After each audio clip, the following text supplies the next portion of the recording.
K Rama, ഇപ്പോൾ തെറ്റ് ചെയ്തവരുടെ രാഷ്ട്രീയം നോക്കാതെ നടപടി വേണം.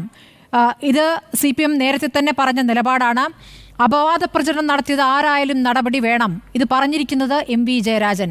MV ജയരാജൻ തെരഞ്ഞെടുപ്പിന് തൊട്ടു ശേഷം നടത്തിയ വാർത്താ സമ്മേളനം രമയ്ക്ക് ഓർമ്മയുണ്ടല്ലോ. അതിൽ ഈ തരത്തിൽ വന്ന ഫേസ്ബുക്ക് പോസ്റ്റുകൾ അതിൻ്റെയൊക്കെ പ്രിൻ്റ് എടുത്തുകൊണ്ടുവന്ന് വായിച്ചുകൊണ്ടാണ് അദ്ദേഹം വാർത്താ സമ്മേളനം നടത്തിയിരുന്നത്. അതായത് ഇടത് സൈബർ ഇടങ്ങൾ ഈ തരത്തിൽ മോശമായി പ്രതികരിക്കുന്നു എന്ന് കണ്ട് അന്നേ അദ്ദേഹം അത് തള്ളി പറയുന്നു.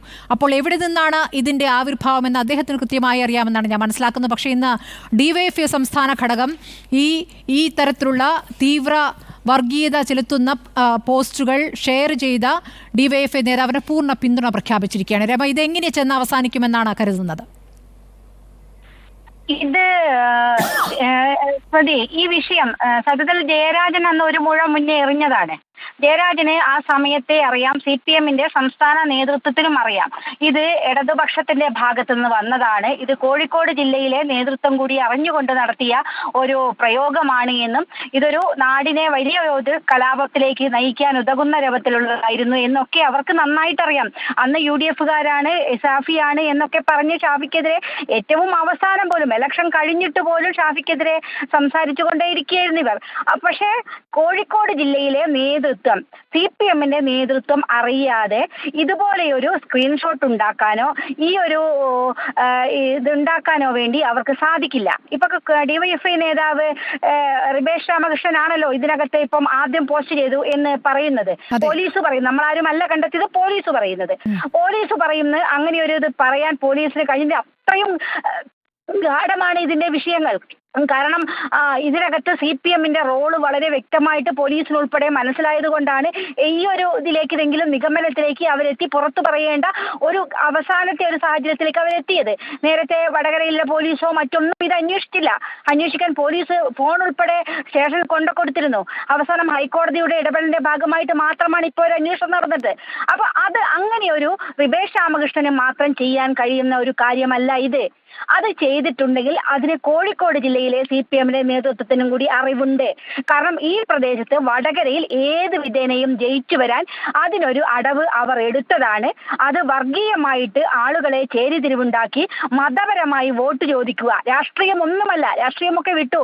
റിബേഷ് രാമകൃഷ്ണൻ ചെറിയ ആളല്ല സ്മൃതി, വലിയ ജില്ലാ കമ്മിറ്റി മെമ്പറും DYFI ബ്ലോക്ക് സെക്രട്ടറി ഒക്കെ ആണല്ലോ. അങ്ങനെ ഒരാൾക്ക് ചെയ്യാൻ കഴിയുന്നുണ്ടെങ്കിൽ അത് അയാൾ മാത്രം ചെയ്തതല്ല എന്നുള്ളതാണ് നമുക്ക് CPM-ന്റെ സംഘടനാ സംവിധാനം അറിയാവുന്ന നമുക്കൊക്കെ അറിയാവുന്നത്. ഇത് കാര്യം ഏതെങ്കിലും ഒരു അനുഭാവിയാണ് ചെയ്തിരുന്നെങ്കിൽ നമുക്ക് പറയാം അദ്ദേഹത്തിന്റെ വിവരക്കേട് കൊണ്ട് ചെയ്തു എന്ന് വേണമെങ്കിൽ വെക്കാം. പക്ഷെ ഇത് അങ്ങനെയല്ല, ഇത് വന്നത് പ്രധാനപ്പെട്ട ആളുകളുടെ ഭാഗത്തു നിന്നാണ്. അതുകൊണ്ടാണ് ഇലക്ഷൻ കഴിഞ്ഞ ഉടനെ ജയരാജൻ ഒരു പത്രസമ്മേളനം നടത്തി കുറെ പോരാളി ഷാജിമാരെയും അമ്പാടി മുഖ സഖാക്കളെയും ഒക്കെ പേജ് എടുത്തു വന്ന് കാണിച്ച് ഇതൊക്കെ ഇടതുപക്ഷത്തിന് എതിരാണ്, ഇത് നടക്കുന്നത് പാർട്ടിക്ക് ബന്ധമില്ലെന്ന് നേരത്തെ പറയുകയാണ്. അപ്പോൾ ഇത് അന്വേഷണം വന്ന് തെളിഞ്ഞു കഴിഞ്ഞാൽ ഇവരിലേക്കാണ് എത്തുക, അത് CPM നേതൃത്വത്തിലേക്കാണ് എത്തുക എന്ന് സ്റ്റേറ്റ് നേതൃത്വത്തിലുള്ള ആളുകൾക്കും അറിയാം. രമ, ഉറവിടം കണ്ടെത്തുമോ? ഒരിക്കലും ഞാൻ പ്രതീക്ഷിക്കുന്നില്ല സ്മൃതി. ഇതിനപ്പുറത്തേക്ക് ഈ കേസ് പോവില്ല. കാരണം അത് അന്വേഷിക്കാൻ ആ പോലീസ് ഉദ്യോഗസ്ഥൻ ഒരു ഗഡ്സ് കാണിച്ചതുകൊണ്ട് അദ്ദേഹം അത് പുറത്തുവിട്ടു പറഞ്ഞു എന്നാണ് ഞാൻ വിചാരിക്കുന്നത്. അദ്ദേഹത്തെ ഇപ്പൊ സ്ഥലം മാറ്റുകയും ചെയ്തിട്ടുണ്ട്. അതിലപ്പുറത്തേക്ക് ഇത് അന്വേഷണം മുകളിൽ ഉണ്ടെങ്കിൽ ഇപ്പൊ ചെയ്യാമായിരുന്നു. എന്തുകൊണ്ട് അദ്ദേഹത്തെ റിബേഷിനെ അറസ്റ്റ് ചെയ്ത് ചോദ്യം ചെയ്യുന്നില്ല? ഫോറൻസിക് പരിശോധനയ്ക്ക് വെച്ചിരിക്കുകയാണ് ഇപ്പോൾ. അതിന്റെ ആവശ്യമുണ്ടോ? അദ്ദേഹത്തിനെ ചോദ്യം ചെയ്താൽ കിട്ടില്ലേ? ആരാണ് ഇതിനകത്ത് ഇത് ക്രിയേറ്റ് ചെയ്തത്? ആരാണ്? ഇതിന്റെ ഉറവിടം എവിടെയാണ്? ഉറവിടം ഓർമ്മയില്ലെന്നാണ് പറഞ്ഞതെന്നാണ് കേൾക്കുന്നത്. അതെ, അപ്പോഴേക്കും ആൽസിമേഷൻ വന്നു. ഇതൊക്കെയാണ് നമുക്ക് അറിയാൻ കഴിയുക. സ്മൃതി, എനിക്ക് പ്രതീക്ഷയില്ല ഇതിലപ്പുറത്തേക്ക് ഈ അന്വേഷണം കൊണ്ടുപോകുമെന്ന്. ഈ അന്വേഷണത്തിൽ ഇനി ഉറവിടം കണ്ടെത്താനും കഴിയില്ല. ഇതിന് പല ന്യായങ്ങൾ ഇപ്പോൾ തന്നെ DYFI ഒക്കെ രംഗത്ത് വന്നിട്ട് അവർ ചെയ്യേണ്ടത് എന്താണ്? ആത്മാർത്ഥമായിട്ടൊരു പാർട്ടി, ഇടതുപക്ഷ പാർട്ടി മതേതര പാർട്ടി ആണെങ്കിൽ, CPM ഒരു മതേതര പാർട്ടിയാണെങ്കിൽ, ഈ നാടിനെ മുന്നോട്ട് നയിക്കുന്ന കരുത്തുള്ളൊരു പാർട്ടിയാണ് എന്ന് പറയുന്ന ആ പാർട്ടിയാണെങ്കിൽ അവർ ചെയ്യേണ്ടത് ഇത് ചെയ്ത ആളുകൾക്കെതിരെ നടപടിയെടുക്കുകയും ഇത് തെറ്റുണ്ടെങ്കിൽ ഇത് ആരുടെ ഭാഗത്തു നിന്നാണെങ്കിൽ ഞങ്ങൾ ഈ പാർട്ടിയിൽ വെച്ചു പൊറപ്പിക്കില്ല എന്ന് പറയാ. ന്യൂനപക്ഷ സംരക്ഷണമാണ് പാർട്ടിയുടെ രാഷ്ട്രീയ നിലപാട്. ന്യൂനപക്ഷ സംരക്ഷണത്തിന് വേണ്ടിയിട്ട് അതെ, ന്യൂനപക്ഷ സംരക്ഷണം ഇങ്ങനെയാണ് ന്യൂനപക്ഷ സംരക്ഷണം നടത്തുന്നത് എന്ന് ജനങ്ങൾക്ക് വളരെ കൃത്യമായിട്ട് മനസ്സിലാകുന്നുണ്ട്. ഇതാണ് സംരക്ഷണം. ഇങ്ങനെ സംരക്ഷിച്ച് ഈ പാർട്ടി എവിടെ എത്തും എന്നുള്ളത് തെളിഞ്ഞുകൊണ്ടേയിരിക്കുകയാണ്. ഇപ്പൊ ഇന്നലെയും ബഹുമാനപ്പെട്ട ശൈലജ ടീച്ചർ, ഞാൻ ശൈലജ ടീച്ചർ അറിഞ്ഞുകൊണ്ടാണ് ഇത് വന്നത് എന്നൊന്നും ഞാൻ പറയാൻ തയ്യാറല്ല. അങ്ങനെ ഒരിക്കലും ആവില്ല എന്ന് തന്നെയാണ് ഞാൻ വിശ്വസിക്കുന്നത്. കാരണം ടീച്ചർ പ്രചരണം നടത്തുകയാണ്. പക്ഷേ ടീച്ചറൊക്കെ ഉൾപ്പെടെ തോൽപ്പിക്കാനൊക്കെ ആവശ്യമായ ചില കാര്യങ്ങളൊക്കെ അതിനകത്ത് നടന്നിട്ടുണ്ട്. അതിൻ്റെയൊക്കെ ഭാഗം കൂടിയാണോ ഇത് എന്നൊക്കെ പരിശോധിക്കപ്പെടേണ്ടതാണ്. അത് ആ പാർട്ടി പരിശോധിക്കട്ടെ. അതൊക്കെ ആയിരിക്കുമെന്ന് തന്നെയാണ്. കാരണം CPM-ന്റെ സമുന്നതമായ നേതാക്കളാണ് ഇത് ഷെയർ ചെയ്യുന്നത്.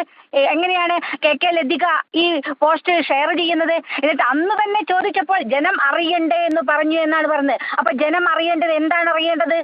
അപ്പൊ ചെറിയ ആളല്ലല്ലോ, ഉന്നതരായ നേതൃത്വത്തിലെ ആളുകളല്ലേ. ജനം അറിയേണ്ടത് ഇത് വ്യാജമായ പ്രചരണങ്ങൾ നടത്തി ജനങ്ങളെ തെറ്റിദ്ധരിപ്പിച്ച് മുന്നോട്ട് കൊണ്ടുപോകാമെന്നുള്ള ആ മൂഢസ്വർഗത്തിലാണ് ഇവരിപ്പോഴും ഉള്ളത്. ഇത് ഡിജിറ്റൽ യുഗമാണ്. മനുഷ്യനങ്ങ് എത്തേണ്ടിടത്തെത്തിയ ആളുകൾക്ക് വലിയ രൂപത്തിൽ ഇതൊക്കെ കണ്ടുപിടിക്കാൻ കഴിയുന്ന യുഗത്തിലാണ് നാം ജീവിക്കുന്നത്. അന്നേ എല്ലാവർക്കും ഞങ്ങളത് വടകരയിൽ ഞങ്ങളൊക്കെ അന്ന് ഫേസ് ചെയ്തൊരു പ്രശ്നങ്ങളുണ്ട് സ്മൃതി, ചെറുതല്ല. അവിടുത്തെ ഞങ്ങളെ പോലുള്ള പ്രവർത്തകർ അവിടുത്തെ തെരഞ്ഞെടുപ്പിലും ഷാഫിയൊക്കെ അനുഭവിച്ച വലിയ തോതിലുള്ള സംഘർഷങ്ങളുണ്ട്. കാരണം ചെയ്യാത്ത കാര്യത്തിൽ ഏതൊക്കെ തരത്തിലെ അപവാദങ്ങൾ കേട്ടുകൊണ്ടിരുന്നത്.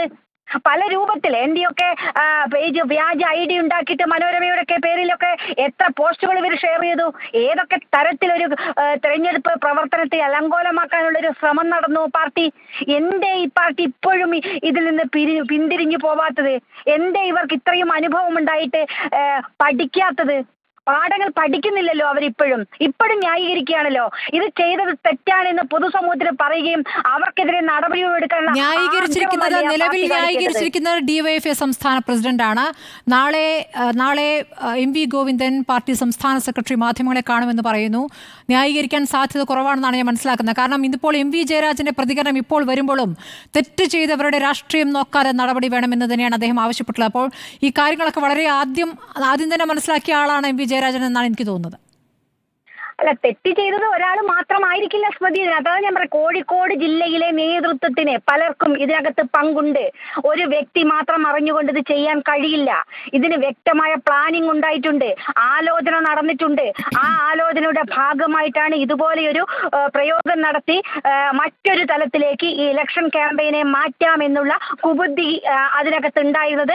അത് ഒരു റിബേഷിൽ മാത്രം ഒതുങ്ങി നിൽക്കുമെന്ന് ഞാൻ പ്രതീക്ഷിക്കുന്നില്ല. അതിനപ്പുറത്തേക്ക് ഇതിനകത്ത് പങ്കുണ്ട്. അത് അന്വേഷിക്കാൻ പോലീസ് ആർജവം കാണിച്ചാൽ അത് കണ്ടെത്താൻ കഴിയുന്നതേ ഉള്ളൂ. പോലീസിന് നിഷ്പക്ഷമായി അന്വേഷിക്കാനുള്ള സൗകര്യം ഒരുക്കി കൊടുക്കുകയാണ് ഭരണാധികാരികൾ ചെയ്യേണ്ടത്, പോലീസ് അധികാരികൾ ചെയ്യേണ്ടത്. അങ്ങനെയാണെങ്കിൽ യഥാർത്ഥത്തിൽ എന്താണ് നടന്നത് എന്ന് കണ്ടെത്താൻ കഴിയും. അത് കണ്ടെത്തുകയാണ് നമ്മുടെ നാടിന് ആവശ്യം. ഇത് ഏതെങ്കിലും ഒരു കക്ഷിയുടെ ആവശ്യമല്ല, ഒരു ജനത്തിന് അറിയേണ്ട കാര്യമാണ്. ഷാഫി പറമ്പിൽ എന്ന സെക്കുലർ രാഷ്ട്രീയ നേതാവിനെ മുസ്ലിം വട്ടത്തിൽ ഒതുക്കിക്കൊണ്ട് മുസ്ലിം നാമധാരി എന്നതിൽ ഒതുക്കിക്കൊണ്ട് ഉയർത്തിയ ആരോപണമാണ്. ആ ആരോപണത്തിലെ സത്യം തെളിയേണ്ടതുണ്ട്. അത് വടകരയിൽ മാത്രമല്ല, കേരളത്തിലെ മുഴുവൻ ജനങ്ങൾക്കും അറിയേണ്ട ഒരു സത്യമാണ്. ആ സത്യം അറിയാൻ പോലീസ് എത്രത്തോളം മുന്നോട്ട് പോകുമെന്നുള്ളതാണ് നമുക്ക് അറിയേണ്ടത്.